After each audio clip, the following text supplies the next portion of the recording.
పశ్చిమ బెంగాల్లోని అర్జికల్ మెడికల్ కాలేజీలో విధులు నిర్వహిస్తున్న మహిళా జూనియర్ డాక్టర్ మోమితా దేశ్నాథ్పై అత్యాచారం హత్యకు నిరసనగా ప్రాథమిక ఆరోగ్య కేంద్రం వైద్యాధికారిని డాక్టర్ రాగిణి మరియు శ్రీ విద్యాసాయి విద్యా సంస్థల ప్రిన్సిపల్ డైరెక్టర్ వెంకటమాధవ్ సునీత గార్ల ఆధ్వర్యంలో వైద్య ఆరోగ్య సిబ్బంది విద్యార్థులతో నిరసన ర్యాలీ నిర్వహించారు. హత్యకు గురైన దేశ్నాథ్ స్మృతికి న్యాయం చేయాలని, మహిళా డాక్టర్లకు భద్రత కల్పించాలని, దోషులను కఠినంగా శిక్షించాలని, ప్రజలను కాపాడే డాక్టర్లపై దాడులు జరిగితే ప్రజలను ఎవరు కాపాడతారని, డాక్టర్లపై జరిగే దాడులను వెంటనే ఆపాలని ఆరోగ్య సిబ్బంది శ్రీ విద్యాసాయి సంస్థల విద్యార్థులు మద్దికేర మండలంలోని వీధి వీధిన గలం విప్పారు. ఈ కార్యక్రమంలో కమ్యూనిటీ హెల్త్ ఆఫీసర్ నిరంజన్ బాబు, హెల్త్ ఎడ్యుకేటర్ అక్బర్ బాషా, ఆరోగ్య పర్యవేక్షణలు సూర్యనారాయణ, కృష్ణమ్మ జూనియర్ అసిస్టెంట్ సురేంద్ర. ఈ కార్యక్రమంలో కమ్యూనిటీ హెల్త్ ఆఫీసర్ నిరంజన్ బాబు, హెల్త్ ఎడ్యుకేటర్ అక్బర్ భాష, ఆరోగ్య పర్యవేక్షణలు సూర్యనారాయణ, కృష్ణమ్మ, జూనియర్ అసిస్టెంట్ సురేంద్ర,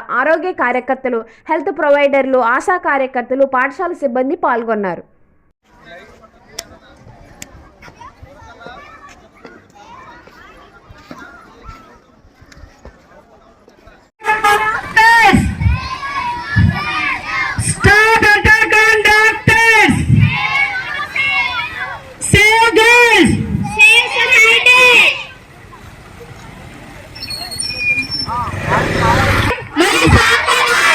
స్త్రీలను గౌరవించడం, save girls, save society, save girls, save society, save girls, save society, end violence on women's, end violence on women's.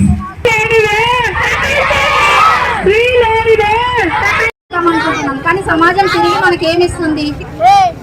First ఆ question మనం ఆలోచించుకుందాం. స్వతంత్రం వచ్చింది అంటున్నారు, కానీ స్వతంత్రం ఎక్కడొచ్చింది? ఆడపిల్లలకు రక్షణ కల్పించిన రోజే స్వతంత్రం వచ్చినట్టు. అందుకే మొన్న ఆగస్ట్ 15th కానీ బ్లాక్ డే లాగానే ట్రీట్ చేసాం మేము. సో ఆడపిల్లకు రక్షణ అనేది ఒక ప్రధానమంత్రి నుంచి కూలి వరకు ప్రతి వాళ్ళు ముందంజలో ఉన్నప్పుడు, కానీ ఆడపిల్లకు రక్షణ ఎక్కడ ఉంటుంది? ఇప్పుడు ఎక్కడో కోల్కతాలో జరిగింది సంఘటన అని కాదు, అదే మధ్యకేరలో జరగవచ్చు, ఇంకొక ఊర్లో జరగవచ్చు. కానీ ప్రతి దానికి న్యాయం అనేది కాదు. ఆ న్యాయం డిలే అవుతుంది. ఆ డిలే అవుతున్నందుకే మనం ఈ పోరాటం చేస్తున్నాము. మన కల్ప్రిట్ దొరికి జస్టిస్ జరిగే వరకు పోరాడుతూనే ఉందాం. Thank you so much for Vidyasai school and team. ఇట్లానే ముందుకు వెళ్ళాలి, సపోర్టివ్ గా ఉండాలి, మళ్ళీ కృంగిపోకూడదు.